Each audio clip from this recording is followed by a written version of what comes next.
Hello students, I am S.V. Thakur, known as Thakur Sir in Delhi.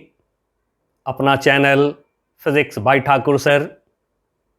बच्चों, आपने problems in general physics I Irodov के book से part one में जो कैनेमेटिक्स में आते हैं उसके कई सारे प्रॉब्लम्स किए। अब हम लोग 12 वाली जो पार्ट हैं इलेक्ट्रोस्टैटिक्स से शुरू होता है।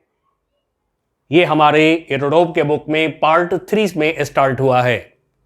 तो पार्ट 3 से हम आगे का काम शुरू कर रहे हैं। और बच्चों, आपको कॉन्सेप्ट्स की यदि ज़रूरत पड़े तो आपको कहीं इधर उधर नहीं जाना है। #ठाकुर सर टाइप करिए यूट्यूब पर, या फिर physics bye Thakur sir YouTube पर टाइप करिए, क्लिक करिए। आपको जो है कॉन्सेप्ट्स के कई सारे लेक्चर्स मिलेंगे। बहुत ही क्लियर कॉन्सेप्ट्स हैं। 12 का फुल नोट्स भी हमने लिखा दिया है और फुल कॉन्सेप्ट्स भी दे दिया है, जिससे कि आप 12 बोर्ड का भी एग्जाम बहुत अच्छे से दे सकते हैं और साथ में सारे बुक को भी सॉल्व कर सकते हैं। आइए बच्चों, देखते हैं क्या है हमारा प्रॉब्लम।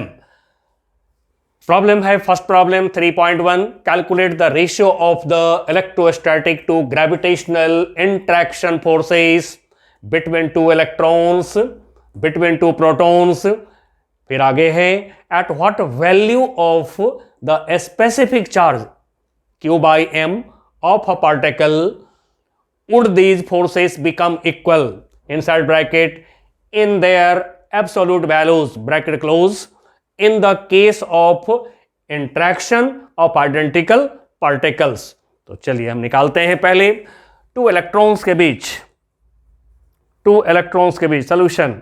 टू इलेक्ट्रॉन्स के बीच electrostatic force Fe equal to, जैसा कि आप जान रहे हैं, 4 pi epsilon naught Q1 Q2 upon R square. Coulomb's law लगाया। अब 1/4 pi epsilon naught 9 into 10 to the power 9। Q1 Q2 electron की चार्ज को लिख लिया। एक इलेक्ट्रॉन की चार्ज E, दूसरे इलेक्ट्रॉन की चार्ज E, तो E का स्क्वायर कर लेते हैं, वैल्यू बाद में रख लेंगे, upon R square. Now gravitational force between two electrons. Gravitational force क्या होता है? G m1 m2 upon R square. Now this equal to G की value 6.67 10 to the power -11।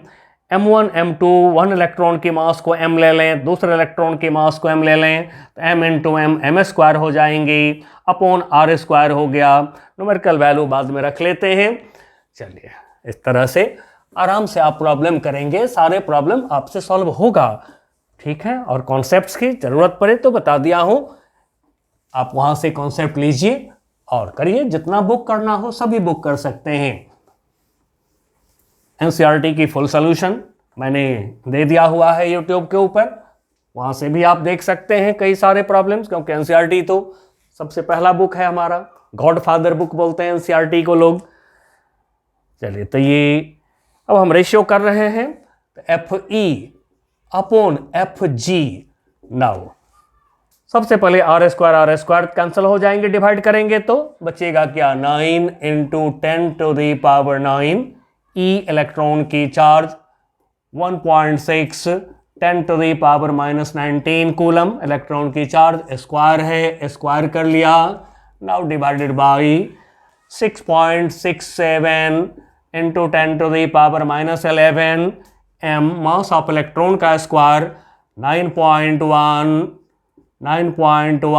10 to the power -31 square है, square कर लिए।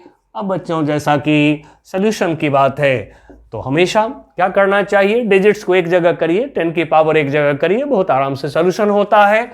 अब जैसे मैंने डिजिट को एक जगह कर दिया 9, 1.6 का स्क्वायर एक जगह कर लिए, नीचे जो है 6.67 9.1 का स्क्वायर 9.1 का स्क्वायर एक जगह कर लीजिए, इनटू अब देखिए 10 की पावर यहाँ पे 9 इंटू 10 की पावर -38 यहाँ पे 10 की पावर -11, फिर यहाँ पे 10 की पावर कितना हो गया -62। अब इसको बच्चों सॉल्व करिए, मैं कैलकुलेटर से कर देता हूं।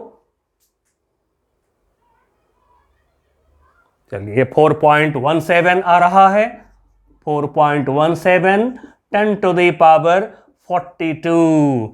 अब बच्चों यहां से आप एक बात समझ सकते हैं कि बिटवीन टू इलेक्ट्रॉन्स जो इलेक्ट्रोस्टैटिक फोर्स है और जो ग्रेविटेशनल फोर्स है, दोनों में कंपैरिजन इलेक्ट्रोस्टैटिक फोर्स बहुत बहुत ज़्यादा बड़ा हो गया ग्रेविटेशनल फोर्स से।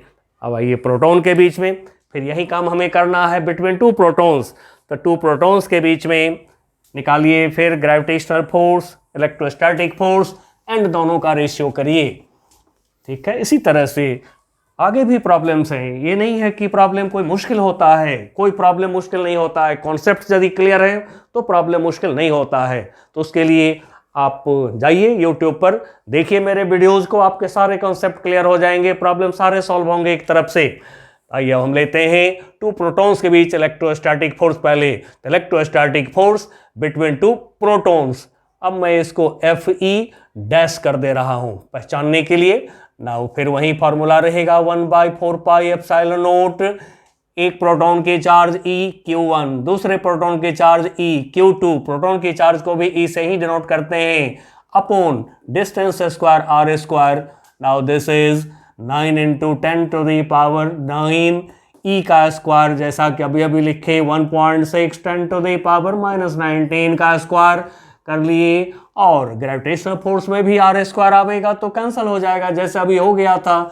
तो कुछ कुछ जो है अपनी स्पीड को बढ़ाने के लिए जो कॉमन टर्म्स होते हैं उन पर नजर रखना चाहिए, क्योंकि वो कैंसिल हो जाएंगे।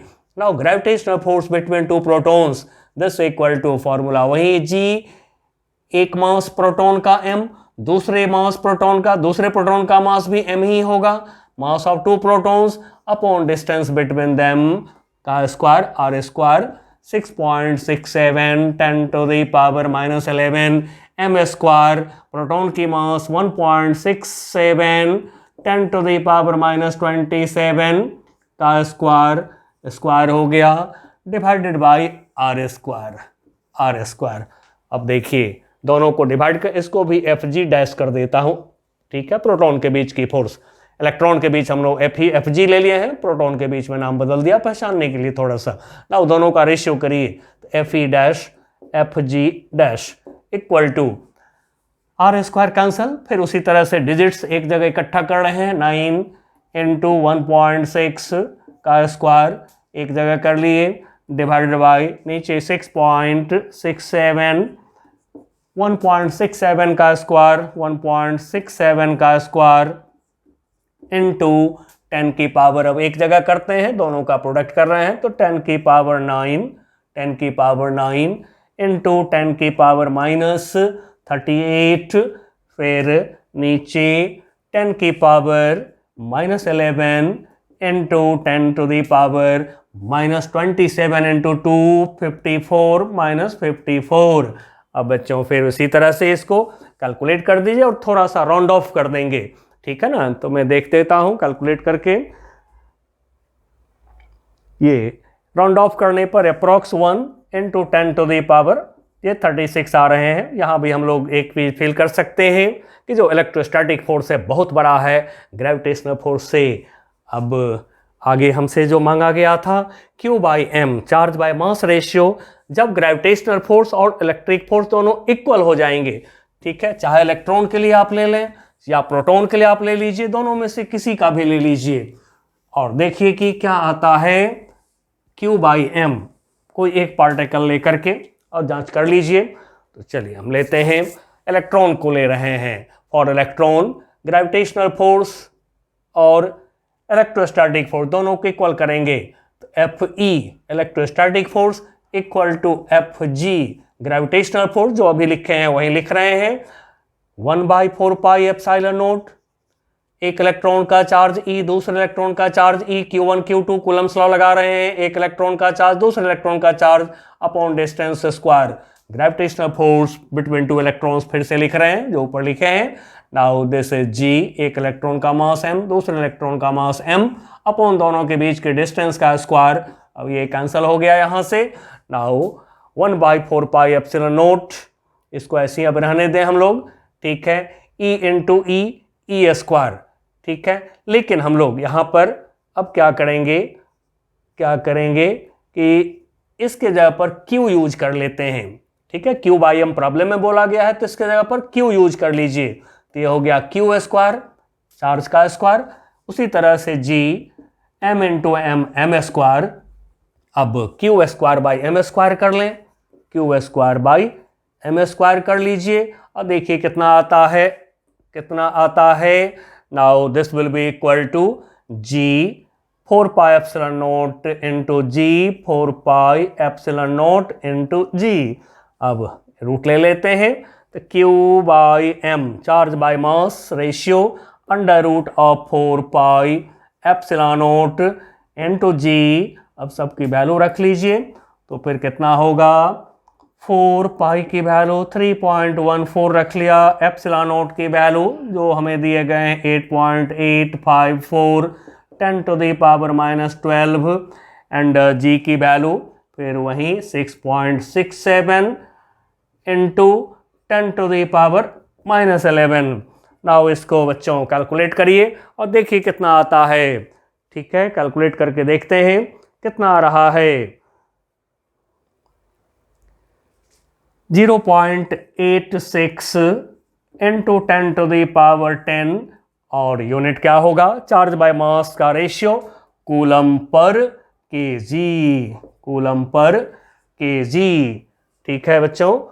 ये -10 कूलम पर केजी, ठीक है, रूट लिया तो माइनस आ गया। इस तरह से बच्चों बहुत आराम से प्रॉब्लम सॉल्व होता है, ठीक है। और प्रॉब्लम करिए, बाय बाय।